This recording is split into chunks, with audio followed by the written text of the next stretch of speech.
Okay, we're starting on the 6.5 study guide. Let's take a look at what happens when we multiply by a number. Instead of the last section where we were adding and subtracting things, we're now going to be multiplying. So last section, we had a word of shifting or translating, moving something right or left. We're now looking at the words compress and stretch. So to compress a function is to shrink a figure or graph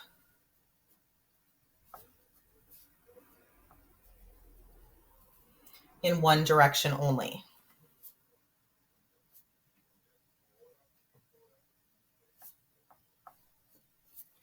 Okay, that's to compress. To stretch a function is to enlarge a figure or graph.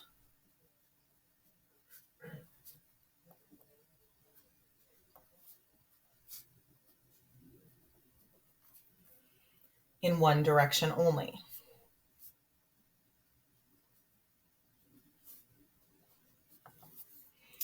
Okay, so I want you to picture that we have this equation that we're using, plus or minus a, x minus h squared plus k. This is called the vertex form of a parabola, right?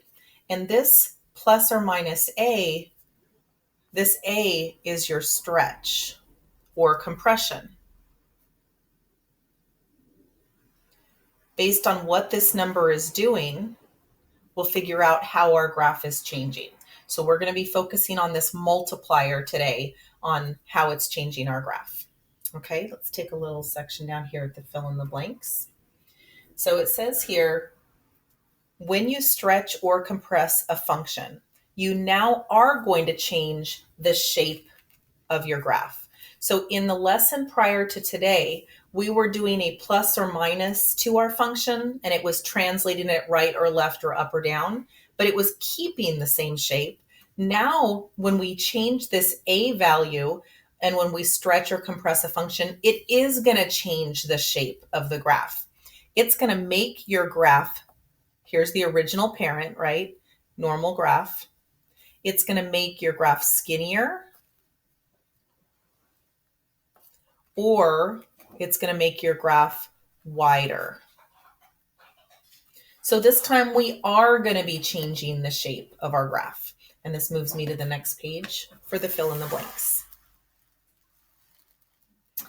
Okay, so let's take a look here how this graph changes if we stretch vertically or if we compress vertically. So this is moving away from the x-axis when we're stretching vertically.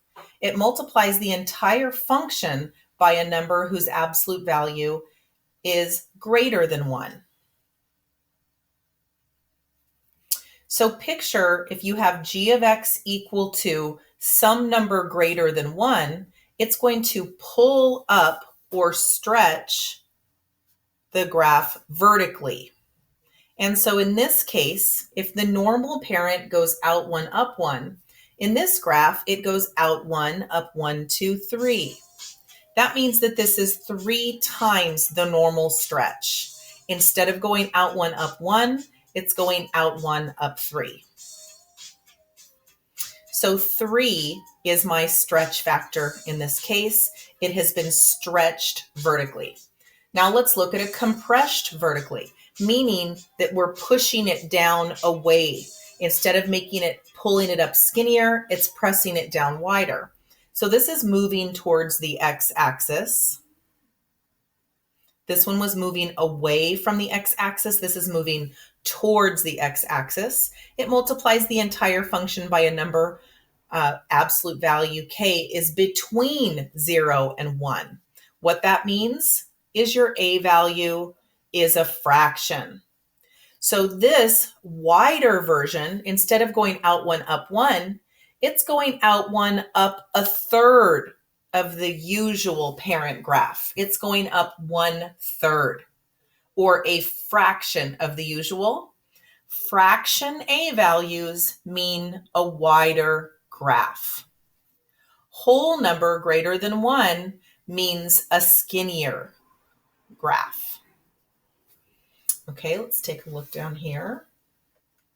We've got this picture where we've got an original function and then we've got a new function. The graph f of x is our parent function, starts at the origin and is climbing at the normal stretch. The graph g of x is wanting to know what is that new skinnier a value. What number is going to go right here in front of the x squared? So if the normal stretch goes out 1, up 1, but the new stretch goes out 1, up 1, 2, 3, 4, it means it is 4 times, it is climbing or growing 4 times as fast as the parent graph. And so that means that this number here, guess what it is a 4.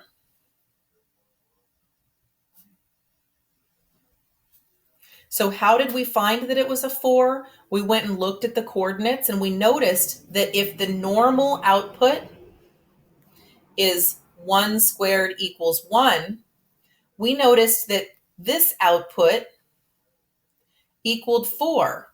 So out 1, up 4 means we have to have a 4 in front of that in order to get the output of 4, 1 comma 4. All right, let's go ahead and flip. I'm now going to show you the algebra for how we could figure out that 4 besides just looking at the graph of the 1, 4.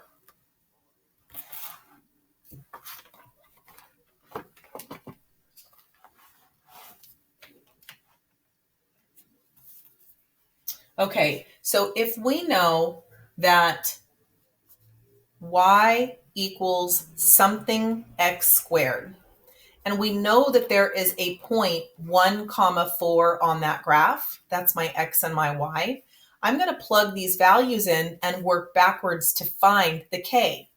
So 4 equals k times 1 squared. 4 equals k because 1 times 1 equals 1k. So I know now, and by the way, that's what these little lines are for over here.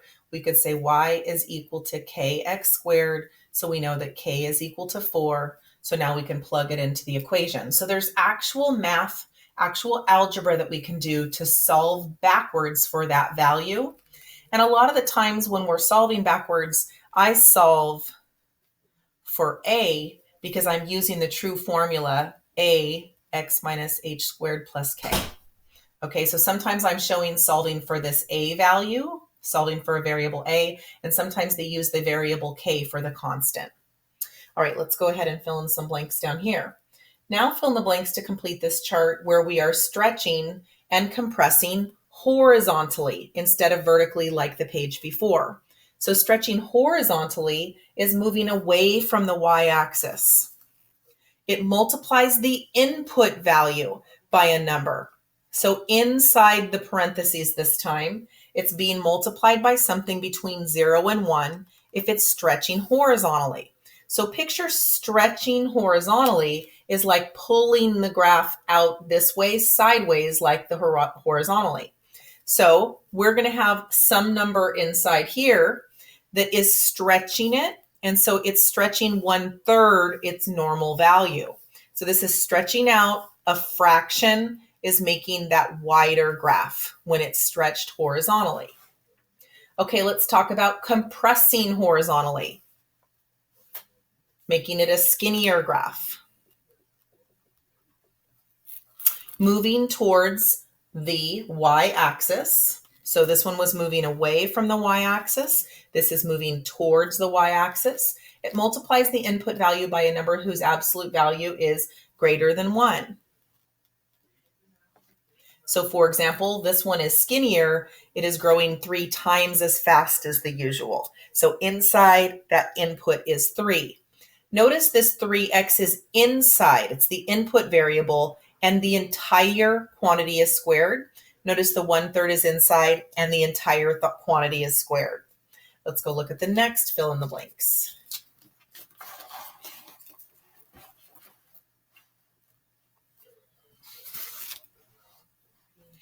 Okay, so this is flipping over the x-axis, also known as reflection, where we have a U-shaped graph, which is a parabola facing up, that is suddenly going to become a parabola facing down. So this is where the y-coordinate switches signs, then it multiplies the entire function by a negative number. So here it would become g of x equals negative x squared. So we're taking the original parent graph and we're completely flipping it upside down.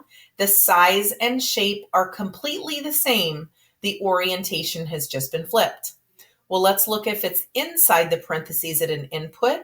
This is where the x coordinate switches signs. It means that we're multiplies every x in the function by a negative. So if there's a little negative here, all that's doing is taking our original parent and moving it left. So see this minus 5 here? It means that we're going to be moving it in the true direction, a negative what minus 5. So we, instead of this negative 5 meaning a right 5 movement, by changing that x value sign there, we're now going to be moving it left. So every x in a function multiplies every x in the function by a negative number. And so a negative x, and we see this rarely. We see this all the time. So we have to know this one more than we have to know this one. All right, let's do one more.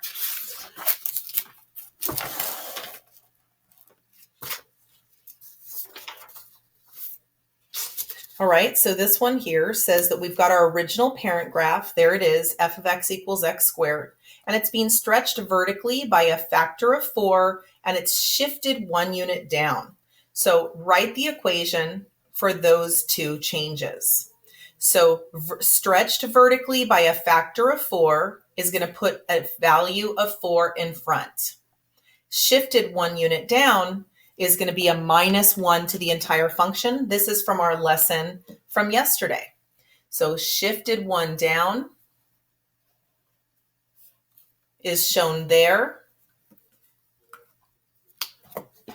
And then stretched vertically by a factor of 4 is shown here. How'd you do?